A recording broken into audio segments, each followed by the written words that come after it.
Ok, alors salut Pamela, bienvenue sur l'interview. Bonjour Alexis, comment tu vas? Bah, super, et toi? Ouais, ça va bien, je te remercie. Alors aujourd'hui, on a Pamela donc dans l'interview, Pamela parcours Chaser qui va répondre donc à tout un tas de questions pour nous partager eh bien son parcours en tant que Chaser femme. Oui, voilà, c'est ça, ouais, je te remercie pour l'invitation.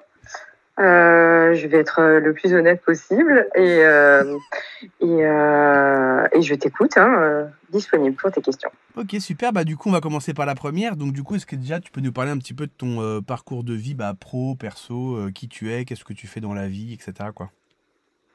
Ouais, bien sûr, ouais. Donc moi je suis chaser femme, comme tu l'as dit, Mhm. mais pas que, bien sûr. Je suis maman de 3 enfants. Ok. Je suis décoratrice d'intérieur. Je le suis devenue suite à une reconversion pro. Et j'ai 40 ans. 40 ans cette année. Ok. Et du coup, un jour, tu as rencontré ce qui serait ta FJ, et du coup, ça s'est passé comment? Ça a été d'abord un cheminement personnel. Mhm. Comme j'ai dit, je suis maman de 3 enfants. À cette époque-là, j'ai une vie, tout ce qu'on a de plus banal. J'ai une maison, je suis en couple, j'ai des enfants. Et j'ai eu ma dernière, ma petite Nina. Et je retourne au boulot. J'étais dans la banque.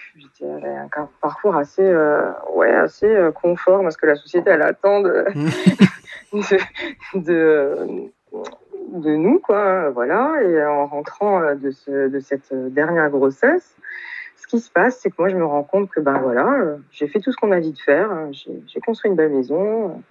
J'ai eu mes enfants. Je sais qu'à ce moment-là, j'en veux plus. J'arrive au boulot et je me retrouve confrontée à moi-même finalement. Et là, il y a tout qui s'effondre à l'intérieur de moi. Je me rends compte que j'ai fait tout ça pour correspondre à ce qu'on a dit qu'il fallait faire et que j'ai une espèce de gros vide qui me saute à la gueule finalement. Et là, c'est la cata. Je me paye une grosse noire de l'âme qui a duré à peu près 2 mois, quoi. Alors ça, Où c'était je me avant de retrouve. rencontrer ton jumeau, c'est ça? C'était avant, ouais. Ok. C'était juste avant. Voilà. Et donc, c'est pour ça que je dis que c'est suite à un parcours de reconversion professionnelle parce que c'est par là que ça commence, quoi. J'en vois bouler déjà mon travail. Je me rapproche de ce qui me ressemble le plus. Je me rends compte en fait qu'il y a quelque chose de plus grand. Je suis en contact avec une conscience. Enfin, il y a une conscience plus profonde en fait qui a envie d'émerger et ça passe par tout ce qu'on connaît bien.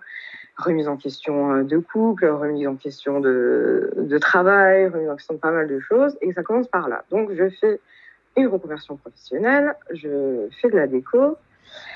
Et en fait, moi, je me rends compte qu'au final, j'ai fait tous mes choix pas pour ce qui me plaisait vraiment. Et moi, ce que je demande en fait à la présence, parce que je me sens complètement perdue, on va pas se mentir, c'est une nuit notre c'est pas évident. Je lui demande à me ramener sur la voie, parce que manifestement, moi, je me suis plantée jusque-là, et la seule chose qui me reste à faire, c'est demander un guide, quoi. Enfin, je suis pleine de bonne volonté, je me rends compte que c'est le chemin, mais je sais pas trop où je vais. Et pendant cette reconversion, j'ai eu plein de propositions. Alors là, c'était une période assez magique, plein de synchronicité, comme si je décidais pas vraiment ce qui m'arrivait, mais je me sentais comme accompagnée, quoi, finalement. Je me laissais un peu porter par le truc, donc c'était magique, franchement. Et là, je rencontre Thibaut, quoi, dans ce parcours de reconversion. On m'a proposé de m'installer dans un bureau. Et lui, en fait, il est designer et il travaille dans le bureau qu'on m'a proposé d'occuper. Et ça commence ici. Voilà, donc ça, c'est le début de... Et alors ça, c'était quand? Il y a 1 an, 6 mois, 3 ans, c'était quand? Oh ouais, ça fera 4 ans, en fait, en octobre de cette année. Ok. Ouais. Donc ça commence comme ça. Donc moi, en l'occurrence, je cherche des choses assez concrètes quand je demande ça, ce guide. Je me dis, voilà, peut-être changer de boulot, si, ça. Mais je suis loin d'imaginer qu'en fin de compte, le parcours, c'est venu vers un travail proprement dit qui m'a ramené, bien que ça ait été un moyen d'y arriver. Là où vraiment le travail de développement personnel et spirituel, il a commencé, je dois bien me rendre à l'évidence que c'est en rencontrant Thibaut, quoi. C'est là où je mets les pieds dedans et c'était vraiment déstabilisant, quoi. Voilà, donc je le rencontre. À la première fois où je le vois, je me sens, je sens qu'il y a quelque chose qui se passe, mais je suis incapable de dire à ce moment-là quoi, ni je mets pas de mots. Flamme jumelle, spiritualité, c'est pas vraiment, c'est tout neuf pour moi. Flamme jumelle, alors je connais même pas le terme en fait. Hein. Je suis en train de me dire ça. Je me sens par contre complètement déboussolée et je perds le contrôle en fait. Hein.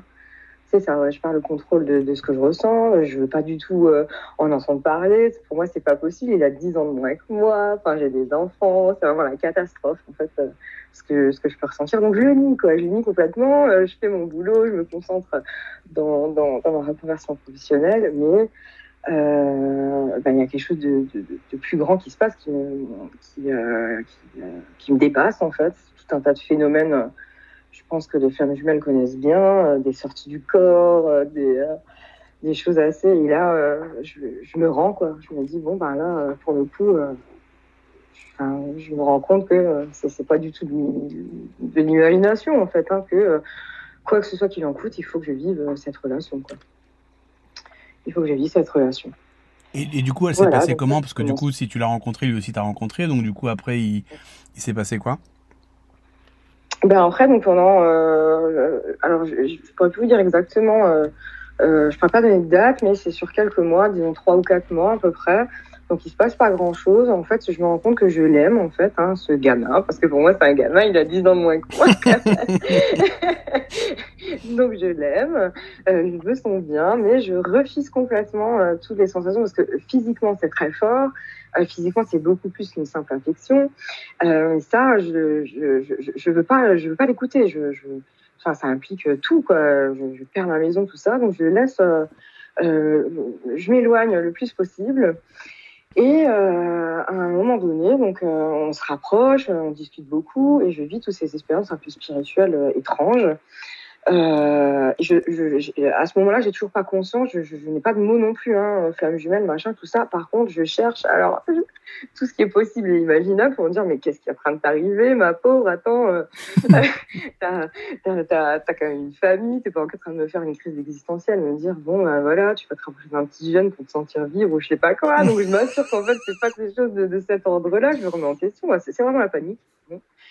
Et en fin de compte, je me rends compte que non, on se rapproche, il arrive, on passe une soirée ensemble, c'est ma remise de diplôme, parce que je repasse un diplôme hein, sur le tard, du coup. Et en fait, donc là, il y a le père de mes enfants qui m'a pas du tout soutenue pendant ce parcours-là hein, de reconversion, donc je l'ai un peu mauvaise, je sens que c'est sur la fin, qui n'a rien à voir avec Thibaut, ça se passe en parallèle, quoi. Et il me dit, ben ouais, je vais pas venir à cette remise de prix. Et là, pour moi, ça a sonné, j'ai lâché prise sur cette ancienne relation de l'intérieur. Je n'avais pas encore pris de mesure, mais dans l'intérieur, je me suis dit, bon, bah voilà, en fait, c'est pas grave. Et en fait, Thibaut me dit, voilà, ben moi, je vais venir, en fait, à cette remise de diplôme. Et là, en fait, il se passe quelque chose entre nous, quoi, physiquement. Il se passe quelque chose entre nous et c'est le début d'une espèce de relations avec les choses qui sont pas finies, parce que lui aussi il est en couple à cette époque-là. Hein.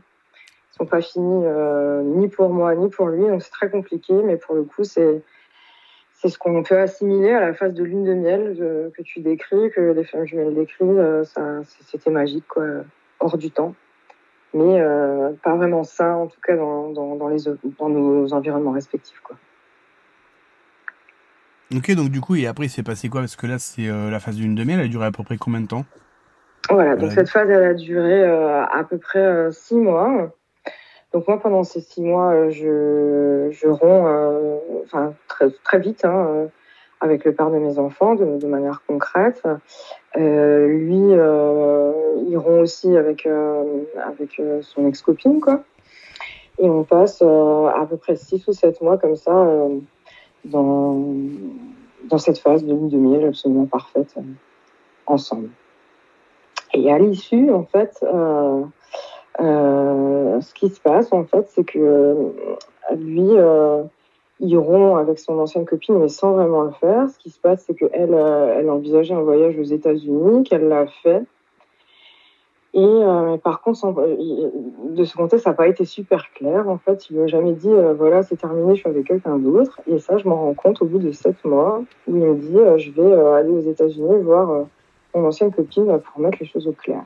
Et pour moi, c'est la fin de l'illusion, parce que bon, je le sentais, on va pas se mentir, que tout n'était pas clair, tout n'était pas vraiment assumé de son côté. Mais dans un bon déni, quoi. Euh, dans un bon déni, je laisse faire là, mais là, c'est la claque pour moi de me dire, bon, ben voilà, en fin de compte, il n'est pas clair en fait. Il n'est pas clair, ça manque d'honnêteté, ça manque de plein de choses. Et là, pour moi, ce voyage-là, ça sonne, les problèmes commencent, on va dire. Les problèmes commencent. Et du coup, justement, il se passe quoi alors en termes de problèmes? Après, c'était quoi? Parce que du coup, lui, il va aux États-Unis, après, là, forcément, il est revenu. Donc, à un moment donné, vous avez peut-être parlé ou. En fait, moi, pendant ce voyage aux États-Unis, on ne pouvait pas vraiment se parler, le décollage horaire, enfin tout ça. Moi, j'ai beaucoup de choses à faire parce que j'ai une maison à vendre, j'ai des enfants à préparer. Enfin, c'est un peu le stress de mon côté, franchement. J'ai super mal vécu. Et là, en fait, je vis la blessure de trahison, mais alors d'une puissance. Ça m'a fouetté quoi en pleine face, donc j'ai fait de mon mieux avec ça, notamment que je suis pas encore à cette époque-là super professionnelle de tous les outils de libération qu'on peut connaître, enfin qu'on découvre au cours du parcours. À cette époque-là, c'est un peu bancal, j'avoue, donc ça a été dramatique pour moi de mon côté. Et en fait, moi, je me suis complètement fermée. Je suis en plein doute en fait sur ce qui m'attend en fait en envisageant une vraie relation. On va dire qu'on veut faire rentrer dans un cadre normal en fait. Voilà, on est ensemble, nos familles se connaissent, etc. On fait des Noëls à table quoi. Là, je commence sérieusement à douter quoi. Et il revient, lui, il se sent super libre.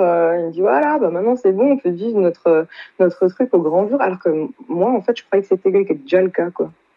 Je croyais que c'était le cas. Et là, moi, je me ferme. Et lui, il a eu un gros choc de son côté. Et là, en fait, l'incompréhension commence. Toutes les blessures arrivent. Lui, il se ferme. Donc là, il y a toutes les frictions qu'on connaît, les disputes, les incompréhensions, les doutes. C'est assez l'horreur. Et jusqu'à quand on arrive à un moment donné où lui, il arrête. Ça vient de lui. Parce que, pour le coup, il se sent pas bien, en fait. Moi, je suis dans l'hyper-contrôle à ce moment-là. Faut quand même se le dire, hein. Donc, on dit souvent, bon, le runner, il sait pas ce qu'il veut, il a beaucoup de trucs, tout, c'est vrai. Mais en fait, moi, il y a cette espèce de volonté de contrôle, en fait, hein, de flip, des conditions extérieures qui sont là, ils sont au paroxysme.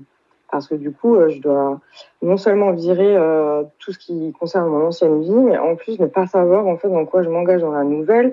Donc très très très dans le contrôle. Et lui, en fait, et j'ai voulu je vois en fait tous ces masques, tous ces bien très clairement, parce que le chemin spirituel, il est quand même déjà bien amorcé. Et quand tu veux dire ces masques, tu parles de ces masques à lui? Ouais, ces masques à lui, ouais. Et pour moi, c'est très clair. Et moi, je dois m'engager dans une nouvelle vie avec des enfants derrière. Et moi, je veux absolument contrôler ce qui doit régler parce que je vois que si je m'engage avec tous ces masques, toutes ces choses, je vois que je vais droit dans le mur, en fait. Je le vois. Donc, c'est pas évident. Et en fait, je veux le contrôler, absolument. Donc, je lui dis, voilà ce que tu fais, voilà ci, voilà ça, voilà ce qu'il faut régler, blablabla, blablabla. Donc, super dans le contrôle. Et en fait, au final, j'ai pas su respecter son rythme à lui non plus, quoi. Bon, ça, je peux le dire a posteriori, mais au moment-là, je me rends pas compte, hein. Je me rends pas compte. Et lui, il s'est senti, sous pression, en fait. Sous pression. Et pour le coup, a raison. À ce moment-là, il a raison. Il se sent étouffé, quoi. Il a raison, donc il part. Et là, pour moi, deuxième luminaire de l'âme, je me rends compte qu'il faut vraiment que je fasse. C'est bien beau, spiritualité, je suis plus avancée, je vois les masques, etc. Ok. Mais ce contrôle-là, c'en est un aussi. C'est aussi des peurs. Et il arrive un moment, je me dis, ouais, ok, bon là, tout ce que tu sais par la spiritualité, c'est surtout de l'ordre intellectuel, quoi. Mais en fait, à l'intérieur, il va falloir que ça rentre beaucoup plus profondément que ça. Et moi, de mon côté, là, je m'y mets vraiment, quoi. Donc, c'est toute méthode de développement personnel, c'est méthode Sedona, je m'y mets à fond, en fait. Ça a duré 4 mois, cette séparation-là. Et moi, je fais du nettoyage quasiment 24 heures sur 24, quoi. Et donc, Parce que je me rends compte que ça lui a fait du mal et a raison, en fait, que là, c'est mes problèmes et il faut que je les règle, quoi. et du coup, jusqu'à que tu te mettes à travailler sur toi, grosso modo, entre le début de la rencontre et le moment où tu te mets vraiment à faire ton travail sur toi, ça a pris combien de temps à peu près? Donc là, on est dans l'ordre de, disons, un an, un an. Ok. Une année, ouais. Et du coup, donc là, t'es dans la phase de... Enfin, à ce moment-là, t'amorces ta phase de nettoyage et du coup, tu fais quoi? Ben, du coup, je lui dis que j'ai compris, je lui dis que je vois en fait ce que je lui ai infligé et que finalement ça a été violent, quoi. Je lui ai infligé une violence psychologique, certes pas physique, certes pas dans la mauvaise intention, mais je me rends compte de ça. Je lui dis que je sais ce que je dois faire en fait pour le libérer et que je vais le faire. Et je lui demande de reconsidérer la chance qu'il nous donne, quoi. Parce que là, pour moi, je suis au bout de ma vie, hein. Il n'y a pas d'autre mot. Et donc, il me dit qu'il va réfléchir, tout ça. Donc, ça passe. Et finalement, il me dit, d'accord, je viens te laisser une chance. Et il est revenu au bout de 4 mois, mais il n'est jamais vraiment revenu. Il était là physiquement, mais émotionnellement, il n'était pas là. Il a fui, quoi. Là, sa fuite, à partir de... lui, c'est que là, il est vraiment parti dans ses fuites et dans le comportement d'un runner qu'on connaît bien, quoi. Et là, moi, ça a été le début des enfers, quoi, pour moi, parce que moi, pour le coup, j'avais vraiment changé, réglé beaucoup de choses, j'ai continué, en fait. Donc là, on entame une relation à sens unique, en fait, de ma part. Là, je fais mon bon chasseur, quoi, je m'investis, je prends tout ce qui se passe à l'intérieur pour régler, travailler tout, hein, mes blessures, les 5 blessures, parce que je me rends compte que je les ai toutes, hein, au fur et à mesure, je me rends compte. Je travaille, je vide, je fais beaucoup de choses en fait pendant 1 an et demi là à côté où lui par contre il fait vraiment de la merde, il n'y a pas d'autre mot, franchement je sais pas comment dire ça autrement quoi. Alors il me trompe, il ment, tout ce qu'on peut imaginer quoi, c'est l'horreur. T'as demandé un chemin spirituel, tu l'as eu, hein? Pardon? T'as demandé à passer par un chemin spirituel. Ah bah là, t'es en plein dedans, hein? Ouais, c'est ça, ouais, c'est exactement ça. Ouais, exactement ça. Je sais pas trop dans quoi je mets les pieds au départ, mais c'est vrai, en fait, hein, là, pour le coup, ouais, c'est ce qui se passe. Et donc, à force de vider, il arrive un moment décisif pour moi où, où je me rends compte que là, en fait, je suis en train de me sacrifier, en fait. Donc, je me suis pas pardonné finalement tout ça, que je vis pour lui, quoi. Je suis en pleine dépendance, il n'y a pas d'autre mot, hein, mais alors le pompon de la dépendance, quoi. Et là, la présence, elle m'envoie les foudres karmiques et elle vient me botter le cul en me disant, bon là, ma grande, c'est bien, hein, t'as bien bossé. Maintenant, il va falloir te choisir de te faire du bien. Te choisir à toi. Et là, ça a été stop pour moi, ça c'était en décembre. De Donc l'année il m'arrive dernière? plein de trucs de merde, hein, il m'arrive plein de trucs de merde. J'ai le coronavirus, le père de mes enfants qui décède, enfin c'est vraiment l'horreur, quoi. Et là, je décide d'arrêter complètement cette relation et de me choisir à moi. Donc ça, c'était décembre 2020, c'est ça? 2021, là, cette année. 2020, oui, pardon, Ouais, t'as 2020, raison. parce que, ouais. 2020, ouais. Ouais, donc en c'est gros, ça. il s'est passé à peu près 3 ans à partir du moment où tu l'as rencontré jusqu'à ce moment-là, quoi. Ouais, Ok. c'est ça. Non, c'est pour remettre un peu dans la chronologie parce que du coup, je m'étais un peu perdu. Ouais, c'est vrai, c'est ça, hein. Un problème que j'ai, ouais, merci, c'est ça, ouais, c'est 3 ans, ouais. Et donc, du coup, à partir de décembre, il se passe quoi? Eh ben, à partir de décembre, donc, j'arrête cette relation. Je traite ma dépendance à lui, en fait. Ça a été dur, hein. Ça a été un va-et-vient entre je te contacte, je travaille ma dépendance pendant à peu près 1 mois et demi. Mhm. Jusqu'à quand je décide vraiment de m'en sortir complètement et de me prendre en main moi-même, de faire ma vie, de penser à moi, de me faire du bien, de voir des amis, de me concentrer sur mes objectifs, j'ai fait plein de choses que tu conseilles d'ailleurs sur ton super site. J'ai fait, j'ai écrit mes rêves, je me suis concentrée sur moi-même et pour arriver à un niveau de complétude. C'est pas encore la complétude totale hein, à ce moment-là, pendant 3-4 mois, mais en tout cas suffisamment pour être libre quoi, de cette dépendance-là. Et au bout d'un certain temps, donc pendant cette période-là, moi j'ai eu besoin en fait de le virer des réseaux, de lui dire bon bah voilà maintenant je vais pas t'aider, tu vas te débrouiller. Pendant ce temps-là, lui de son côté, et ben lui il prend la mineur de l'âme en pleine face et il se rend compte de tous ces manèges de l'ego, de toutes ces choses.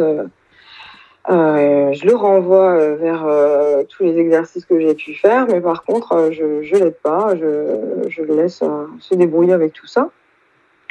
Et il s'avère qu'il fait le travail contre toute attente, mais alors sérieusement. Et il y a un moment décisif qui est arrivé, donc ça doit faire un mois, où en fait, ponctuellement, il me donne des nouvelles. Je réponds voilà, poliment, mais sans vouloir rentrer en relation avec lui du tout, quoi. Et il y a un moment où moi, je me rends compte que je me suis vraiment libérée. C'est le moment où je me sens plus le besoin de me défendre, en fait, en le bloquant des réseaux, tout ça. Je me rends compte qu'encore, c'est que je me sens pas encore que je suis pas vraiment libre, puisque si j'ai besoin de bloquer, c'est qu'il reste une défense, finalement. Et en fait, je libère ça. Voilà, maintenant, je libère des réseaux. Je m'inquiète plus de rien. En fait, finalement, c'est ça. En fait. Et là, lui de son côté, ça le fait revenir. Ça le fait revenir. Et à l'heure d'aujourd'hui, on en est là. On en est là. Ouais. Et du coup, il a fait quoi lui comme travail? Parce qu'à part tu lui as fait des exercices traditionnels, etc. Mais il a fait quoi d'autre? Qu'est-ce qu'il a fait d'autre? Il a fait la méthode Sedona. Il a fait le EFT. Ouais. Là, depuis pas longtemps, Ho'oponopono aussi. Ouais. Et il est allé voir des psys, sans succès, mais en tout cas, il a fait la démarche. Je pense que des fois, c'est aussi important, même si c'est pas concluant l'action, d'avoir fait la démarche. Si ça a ouvert après sur autre chose, mais... De toute façon, il faut tester, voilà. hein. Après, tu vois, ça passe, ça casse. Ouais, hein, voilà. Donc, ouais, c'est ça. Et du coup, là, vous en êtes où alors, justement? En fait, ouais, voilà, on en est là. On est à un moment où donc il a fait le travail. Donc moi, j'ai fait le mien aussi. Hein, j'avance sur ma route. Et en fait, on inverse un peu les rôles. Donc il est revenu et c'est moi qui flippe. Voilà, je suis en état de flip. En fait, j'ai besoin de nettoyer en fait cette perte de confiance qui a été vécue en fait. Hein. Ouais, mais en même temps, elle est normale parce que si la personne avant t'a trompé, etc. Quand en général, parce que c'est ça qu'on aime bien dire sur Internet le switch, mais en fait, c'est pas vraiment un switch, c'est plus l'autre il revient, donc d'un côté t'as envie, mais de l'autre côté tu te dis oui, mais bon, si j'y retourne, est-ce que ça va pas faire comme avant, quoi? Donc du coup, il y a un petit peu de prudence aussi de la part du chaser, quoi. Il y en a, et alors en fait aujourd'hui je me rends compte quand même que je me dis ok, mais pour le coup si lui de son côté il est prêt à s'ouvrir et à être lui-même, parce que c'était ça en fait, hein, vraiment le gros problème d'un runner, c'est de laisser tomber les masques et d'être lui-même en fait dans tous les cas. Si moi je me mets dans une position de méfiance, en fait je suis finalement dans une posture de non-réception, et au final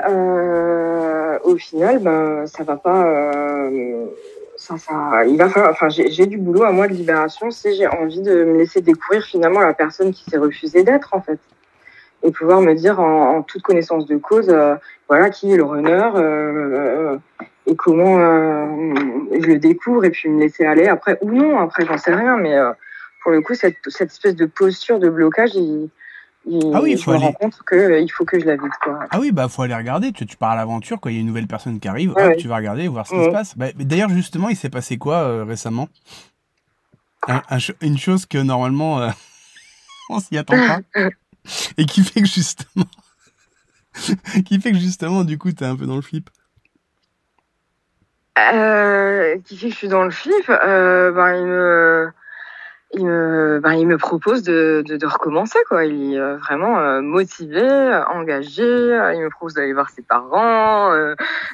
Oui, donc Il a changement parlé avec radical par ses rapport à avant, quoi. amis, en fait. Ce qu'il a fait, il vient un jour, il me dit, bon, bah, Pam, il faut que je te dise, là, je fais un QG avec tous mes amis, je vais rétablir la vérité, je vais raconter tous les mensonges que j'ai fait, je vais tout leur dire. Et alors, bon, bah, on se rend bien compte de la part d'un runner ce que c'est comme action, quoi. Hein. Ouais, C'est c'est du vraiment, lourd, hein. voilà. Et en fait, il l'a fait. Il a vraiment fait. Et ça m'a fait flipper. Oui, ça veut dire qu'en fait, il est vraiment sérieux, vraiment, il a envie de s'engager, quoi. Hein. Ça, c'est sûr. Ouais. Et ce qui a engrangé chez moi cette espèce de flip, en fait. Hein, voilà. Donc voilà, c'est pas simple, hein, ce sera pas simple, je sais pas en combien de temps, mais même quand on pense. Alors nous, Chazer, on est là, on l'attend, on se dit ouais, voilà, c'est ce qu'on veut, on veut de cette relation, tout ça, et au final, quand ça vient là, et ben, on se rend compte que c'est toujours pas bon en fait, quoi. Hein. Donc c'est un peu une période, un peu une deuxième, ouais, c'est comme une deuxième vague, quoi. Hein. Bah après, Allez, ça vient aussi un vague. peu comme un cheveu sur la soupe, c'est-à-dire que toi, tu te dis bon bah ça y est, c'est mort et tout, puis d'un coup, tac, ça revient comme ça, et c'est vrai que avec un changement aussi radical, c'est sûr que c'est pas évident à gérer, quoi. Non, c'est pas évident, ouais, parce que du coup, moi, enfin, vraiment, je me sens bien dans ma vie. J'ai renoué avec tous mes talents. Je me sens bien, quoi. Hein, vraiment libre. Je me sens bien. Puis d'un coup, voilà, hop, ça repart, quoi. Donc ouais, c'est vrai que c'est pas évident. C'est pas évident. Donc voilà, on en est là. Et du coup, toi, on va dire le runner avant, le runner après, puisque tu as ce contraste, du coup, tu dirais qu'est-ce qui a changé? Enfin, qu'est-ce qui t'a, quand il est revenu, c'est quoi les premières choses que tu as notées dans le changement, qui avant n'existaient pas ou qui n'étaient pas là et puis qui maintenant sont là? Alors, ce qui est le plus flagrant, hein, enfin, pour moi, en tout cas, ce qui a été le plus flagrant, c'est que moi, je perçois en tout cas, mon runner, mais a priori de ce que j'ai pu entendre d'autres runners et même de Chazer, c'est on a l'impression qu'en fait, le runner, il est en espèce de syndrome post-traumatique constant, en fait. Mm. Donc, il y a une panique, en fait, sur beaucoup de choses. Enfin, en tout cas, sur une journée, je l'ai jamais vu ne pas en avoir au moins une fois dans une journée. Constant, en fait, c'est vraiment ça qui a été que je constate plus. En fait, il n'y a plus de panique. Il reconnaît ses charges, ses peurs, tout ça, ok. Mais en tout cas, c'est plus quelqu'un de super paniqué qui a peur de tout, en fait. Hein. Et ça a été vraiment flagrant. Donc ça, c'est dans son comportement et dans son énergie. Parce que moi, de sentir ça constamment, moi, je me sentais souvent vidée, quoi. Ouais, vidée, tout était lourd, tout était difficile, tout était lourd. Et moi, j'ai constaté que ça, c'est carrément plus là, en fait. Hein. Ça, c'est une première chose. Ensuite, c'est dans l'action. Parce que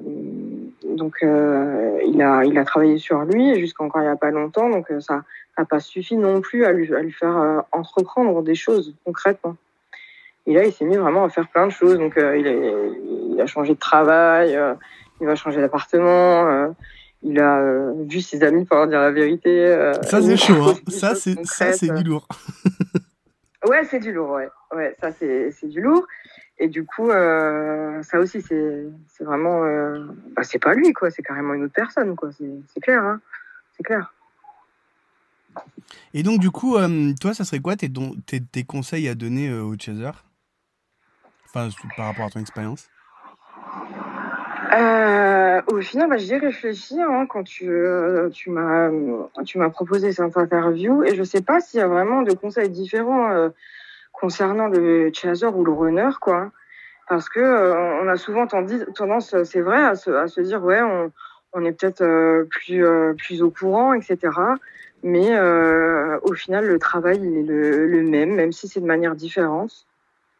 Je pense qu'il faut pas s'attacher à la manière, mais plutôt dans le fond. Et en fait, le conseil pour les deux, c'est de vraiment faire le travail le travail intérieur, en fait. Hein. Même si les axes ils sont différents, c'est-à-dire que le chaser, il va devoir se travailler sur le lâcher prise et sur la confiance en lui-même, en ses choix et à se libérer de ses dépendances concernant le runner ou peut-être même affectif, je sais pas. Après, ça dépend aussi de chacun. Hein. Chacun sait à quel point il est dépendant, mais il y en a en fait dans tous les cas.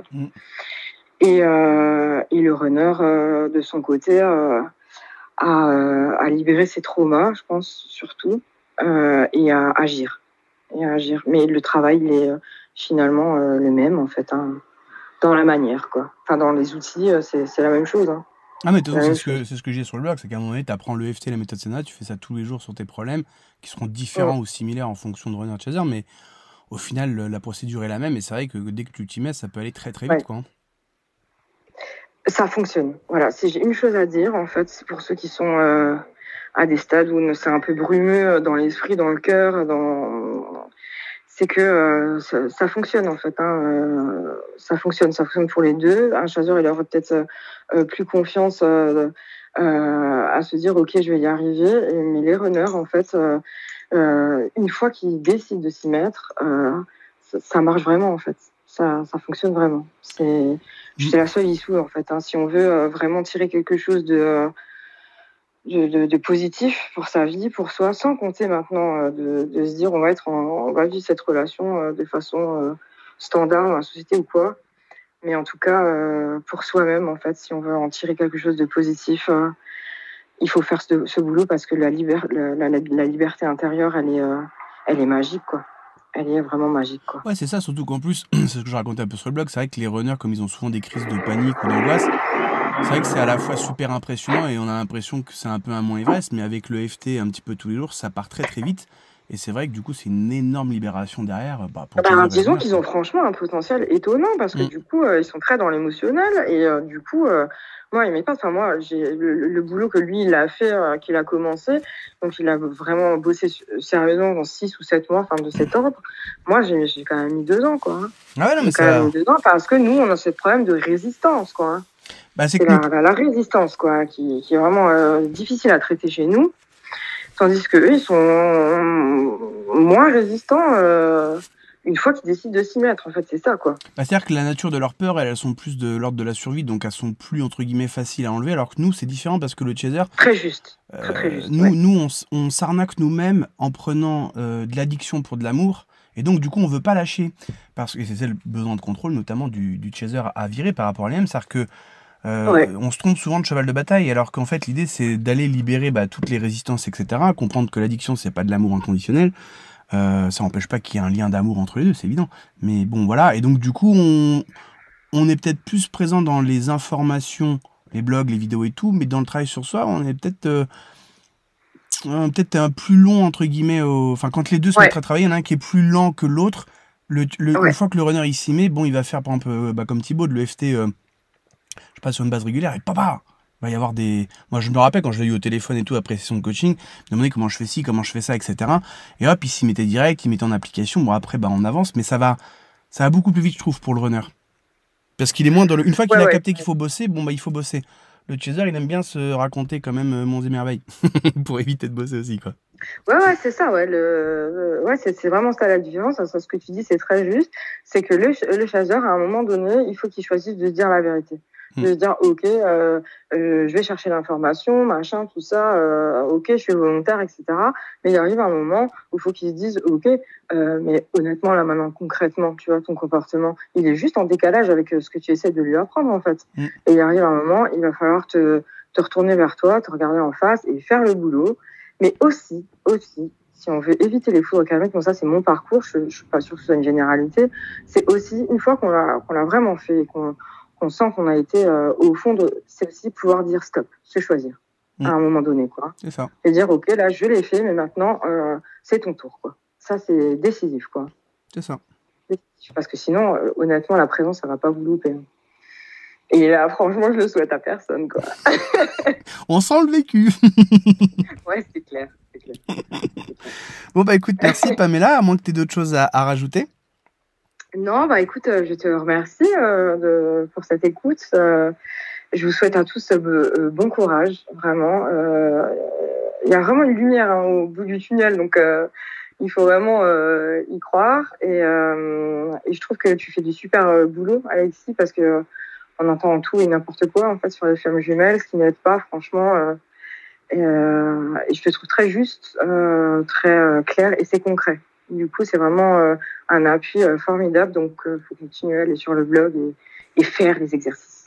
C'est important. Écoute, merci à toi. Voilà. Je vous souhaite une bonne journée à ceux qui nous écoutent et puis à toi, Alexis. Ouais, toi aussi. Bientôt. À bientôt. Bye bye. Bye.